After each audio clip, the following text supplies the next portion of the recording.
मरहबा collection mall, readymade कपड़ों का भरपूर खजाना, jeans pant, T shirt, cargo pant, night pant, बच्चे और बच्चियों के लिए अच्छे खूबसूरत और उम्दा ड्रेस। पता याद रखें, जमुर हाई स्कूल मेन रोड, जैतून हजीन मस्जिद के पास। आज की प्रेस कॉन्फ्रेंस की जो सियासी और समाजी बुराई थी, उस पर अतर चच्चा ने आपके सामने बात रखी।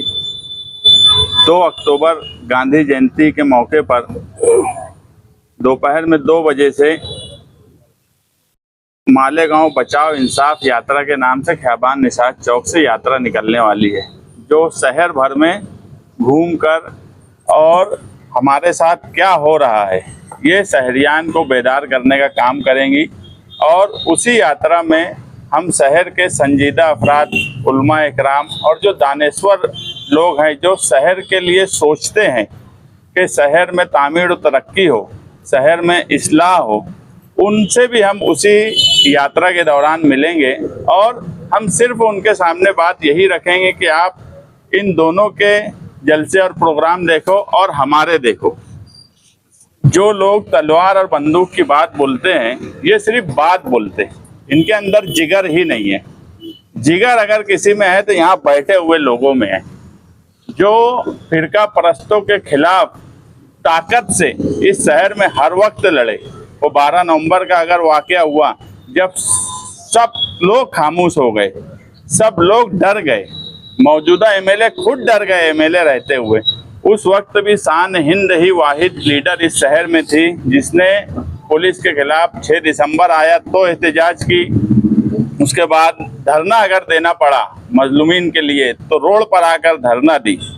तो हमने हमेशा लड़े हैं, हम कभी फिरका परस्तों से डरे नहीं। अगर गढ़ की यात्रा का सवाल आया तो उस वक्त भी सबसे पहले हम आए सामने, हमने उनको जेल भेजा। एमएचजी कॉलेज का वाकया हुआ, उस वक्त भी सबसे पहले हमने आवाज़ बुलंद की, जिला एसपी साहब तक जाकर मिले और उस वक्त उस मामले में हमने नुमाइंदगी की। और मंत्री साहब जो एमएचजी कॉलेज के वाकये को दूसरी सिमत में ले जाना चाहते थे, उसकी मुखालफत की। अगर ईदगाह ग्राउंड पे क्रिकेट खेलने का वाकया हुआ तो यही शान हिंद वहाँ जाकर क्रिकेट खेलने की बात की। अगर शिवाजी महाराज के स्टेचू के पास फिरका परस्त 15 अगस्त को भगवा झंडा लेकर आने की बात बोली तो इनकी छाती में दम नहीं था आजी और माजी आमदार के कि वह वहाँ पहुँचे। हम ही थे जो तिरंगा लेकर वहाँ पहुँचे और फिरका परस्तों को अपना रास्ता बदलना पड़ा। सिविल हॉस्पिटल का वाकया हुआ या इंसाफ की आवाज़ का जब धरना हुआ तो उस वक्त बड़े बहादुर थे माजी आमदार आसिफ शेख, तो इतने बहादुर थे तो जिस वक्त धरना चालू था शिवाजी महाराज के स्टेचू के पास, तो वहां आते ना, वो जाकर बैठे बाबा साहेब अम्बेडकर के पुतले के पास सिर्फ नाटक और छचन करने के लिए। ये बहादुर है ही नहीं, ये सिर्फ शहर में समाज को खराब करने का काम कर रहे हैं। लीडर से समाज बनता है, अच्छा भी बनता, बुरा भी बनता, मगर इन 25 सालों में सिर्फ और सिर्फ इस शहर में बुराई ही पनपी है। तामीर और तरक्की का नारा लगा है।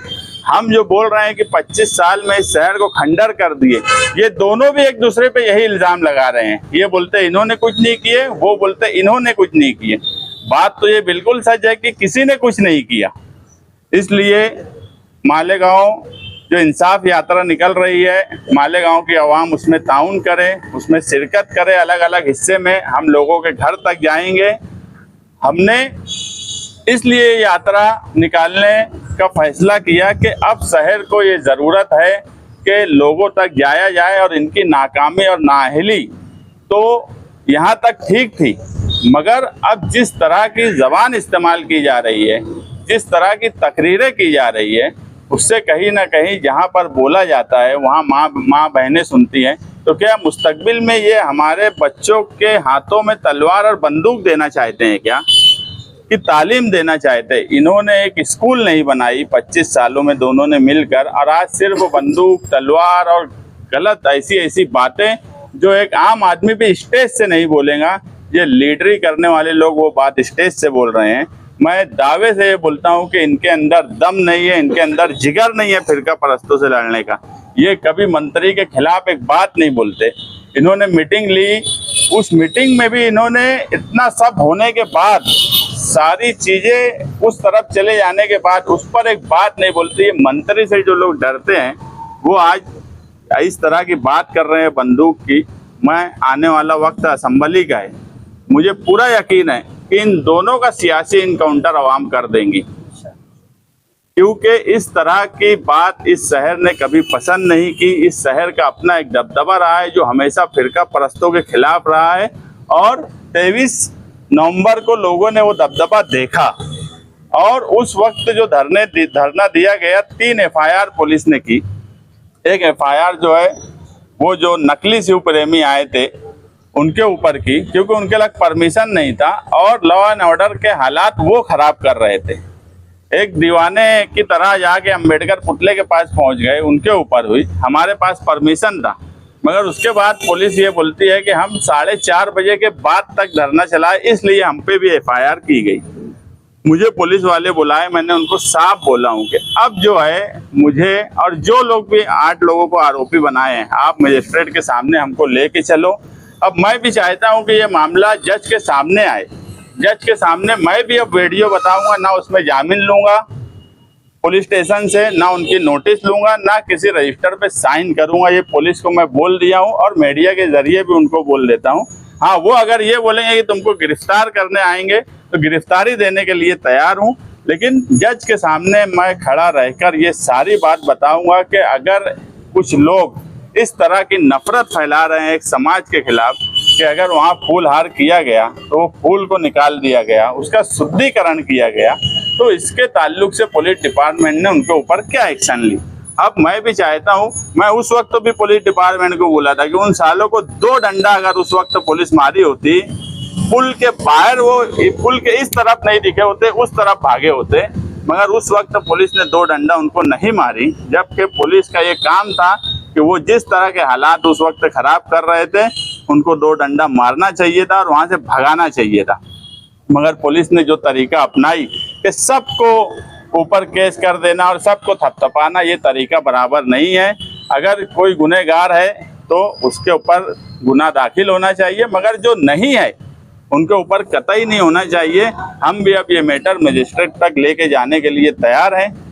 आने वाला वक्त असेंबली का है, हम पूरी तैयारी असेंबली इलेक्शन की कर रहे हैं और कहीं ना कहीं हमको उम्मीद है कि शहर इन दोनों से नाराज़ है, इनके तामीरी काम और भ्रष्टाचार से नाराज़ है, इनके तरीक़ाकार से नाराज़ है।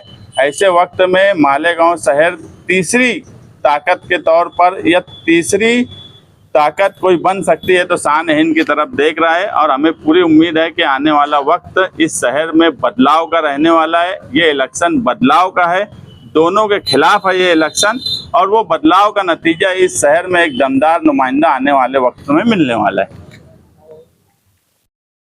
लेकिन पुलिस को यही मालूम है कि हमको भी नाच नचाना आता, फिर अगर एक ही लकड़ी से हाँक रही है तो पुलिस को ये भी मालूम है कि हम कौन है। आज सरकार में कुछ लोग हैं, मंत्री है, दूसरे लोग हैं, यहाँ तक के शहर के भी कुछ लोग दबाव बनाते हैं कि हमको किसी तरीके से रोक दिया जाए। इनके अंदर खुद दम नहीं है लड़ने का, मगर ये चाहते हैं कोई तीसरा आदमी भी उनसे ना लड़े, फिरका परस्तों से ना लड़े, इसलिए पुलिस पे जानबूझ के दबाव बनाया जाता है। पास बंदूक थी लाइसेंस वाली, और नयाल साहब ने कभी भी सियासी स्टेज से या सियासी मामलात में बंदूक ये निजी इस्तेमाल के लिए है, निजी हिफाजत के, उससे आवाम का क्या लेना देना।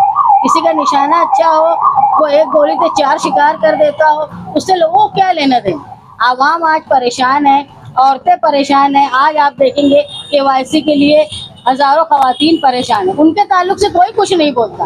आज बैतुल कला के लिए कच्चे इलाकों में लोग परेशान है। आज मालेगांव शहर की 60% गटरें ओवरफ्लो होके बहती है, जहां नापाकी लगा के लोग मस्जिदों में अपने घर में शामिल होते हैं। जो लोग सियासत में इस्लाह करने के लिए आए थे, वो इस्लाह छोड़ के असलाह की बात करने लगे। ऐसा हो गया है कि नापाकी लेके लोग मस्जिदों में जा रहे हैं। ये कैसी इस्लाह है? शहर को गंदा और नापाक कर दिया गया और मस्जिद और मीनारों का शहर कहलाता है। मदरसे के बच्चों को रोड पे आना पड़ा, जो बेचारे दुनिया की लज्जतों को छोड़ के मदरसे में दीन और अल्लाह से लौ लगाते हैं, उनको आज सड़क पे उतर के आना पड़ा सियासी काम के लिए। ये शर्म की बात है। जो नुमाइंदे यहाँ इक़्तिदार में हैं, चाहे वो कॉरपोरेशन में हो चाहे असेंबली में हो, उनका ये रिकॉर्ड 0 है कि उन्होंने ऐसे बच्चे जो अल्लाह से लौ लगाने के लिए मदरसे में थे, उनको सड़कों पर उतर के आना पड़ा। आने वाले इलेक्शन में मुद्दा ये रहेगा शान की गारंटी। ये इलेक्शन का इंशाल्लाह मुद्दा रहेगा और हम इसी पे इलेक्शन लड़ने वाले हैं। मैं एक बात साफ बोल दूं कि ये ना माजी आमदार ना मौजूदा आमदार, ये दोनों के पास शहर में कुछ काम किए हो, शहर के लिए कुछ किए हो, तो ऐसा है ही नहीं। ये दोनों यही करने वाले हैं।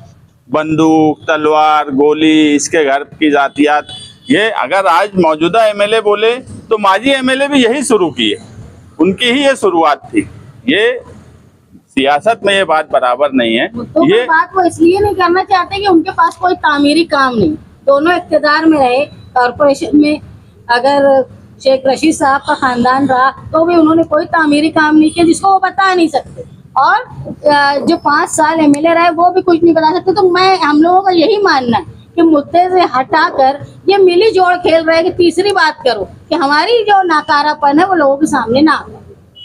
ये फौरी तौर पे कुछ लोगों को इंटरटेनमेंट के तौर पे अच्छी लग सकती, मगर जनरल लोग इस बात को कतई पसंद नहीं करेंगे। और समझ में नहीं आता जब फिरका परस्त अपने ऊपर हमला करते हैं, चाहे वो अल्फाज से हो चाहे कानूनी तौर पे। 12 नवंबर के वक्त कोई बंदूक वाला, कोई बिना बंदूक वाला, कोई नजर नहीं आया।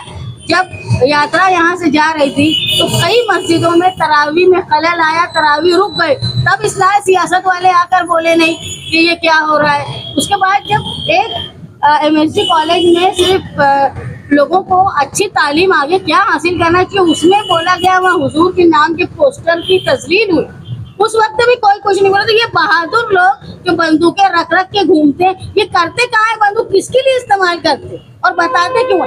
ये शहर की सियासत की गिरावट है, न सिर्फ सियासी बल्कि समाजी गिरावट है। इस्लाही सियासत के नाम पे आने वाले लोग गुंडों के साथ लड़ते लड़ते वैसे ही हो गए कि उनको भी असलाह की बात करनी पड़ी। था इसलिए वो बात बोली गई थी एनआरसी के मामले में, और स्टेज हमारा था तो इतनी बहादुरी की बात हो गई। उसी स्टेज की उमर खालिद की एक बात है जो आने वाले वक्त में बताऊंगा। उसी स्टेज पर ये बहादुरी इसीलिए थी कि हम बैठे थे वहाँ, मगर उसमें भी उन्होंने जो उस वक्त उमर खालिद के साथ किया वो आने वाले वक्त में अवाम के सामने बताऊंगा कि मौजूदा एमएलए ने उमर खालिद के साथ क्या किया था। उमर खालिद 4 साल हो गया जेल में है। जो अन्याय और नाइंसाफी के खिलाफ लड़ने वाला नौजवान लड़का था, उसके साथ इन्होंने किस तरह का बर्ताव किया, किस तरह की बात की, ये आने वाले वक्त में बताऊंगा। क्योंकि हमारे पास भी अभी वक्त है, एक एक बात हम भी बताएंगे। खलील भाई यहाँ बात उस स्टेज की निकाल दी है और उस स्टेज से उमर खालिद की बात जुड़ी हुई है ना। एक बात समझ लो कि अभी शान बोली कि एमएसजी कॉलेज में हुजूर सल्लल्लाहु अलैहि वसल्लम की जो नाम था वो पोस्टर निकाल दिया गया। उस वक्त इनको वो नहीं होता क्या? इनको तकलीफ नहीं होती? इनको उस वक्त बहादुरी नहीं दिखती? जब गढ़ की यात्रा वाले आते, जब इनकी बहादुरी कहाँ चली जाती? मुझे बताओ, एक लफ्ज अगर ये मंत्री के खिलाफ बोलने की इनके अंदर हिम्मत क्यों नहीं है? मंत्री आज पूरा शहर हमारा खंडर करके उधर तज़ीनकारी कर रहा है, मगर उसके बाद नहीं बोलते। मुस्लिम औरतें आज तो अगर कोई मुस्लिम औरतें उस तरफ अगर चली जाए तो बड़ा वो होता कि यार उल्मा भी आ जाते, सब आ जाते कि यार मुसलमान औरतें वहाँ चली जा रही। आज रात भर मुस्लिम औरतें सो रही हैं, उस हिस्से में परेशान है। उनके केवाईसी नहीं हो रही है। 11 बजे 12 बजे 2 बजे जा रहे हैं, उस वक्त भी क्यों नहीं ये मंत्री के खिलाफ बोलते? इनके मैनिफेस्टो में था कि हम जो है नेशनलाइज बैंक की ब्रांच ATM इस तरफ और लाएंगे। अरे और लाना तो छोड़ो, जो था वो चला गया। तो इनको तकलीफ नहीं होती क्या कि मुस्लिम औरतों की इतना परेशान है, दूसरी सब परेशानी है? इनको उस वक्त तकलीफ हो गई, मंत्री के खिलाफ बोलने की हिम्मत क्यों नहीं आती? ये सब भड़काऊ मौलाना ने, ये बुज़दिल है, इनके अंदर दम ही नहीं है, दोनों में दम नहीं है। ये सिर्फ एक दूसरे के खिलाफ। यहाँ पर तुम लड़के क्या कर लेंगे? अगर तुम्हारे में हिम्मत है तो लड़ो ना फिरका परस्तों के खिलाफ। अगर उस वक्त हिम्मत होती आसिफ शेख में तो शिवाजी पुतले के पास आ जाते ना। जब फिरका परस्त आए थे, हमारे खिलाफ आए थे, ठीक है, हम तो शहर के थे ना। अगर ये बड़े बहादुर थे, बड़े 40-50 भाई हैं और सिर्फ बहादुर और दादागिरी की बात करते, तो उस वक्त इनकी दादागिरी कहाँ गई थी? जब अतर चचा, मैं, रिजवान सर वहाँ हार पहनाने गए थे, उस वक्त इनकी बहादुरी कहाँ चली गई थी? तो अक्टूबर को निकलेंगे तो ये जहांगीर का तराजू लेके निकलेंगे, इंसाफ वाला। हाँ, इंसाफ का तराजू लेके निकलेंगे।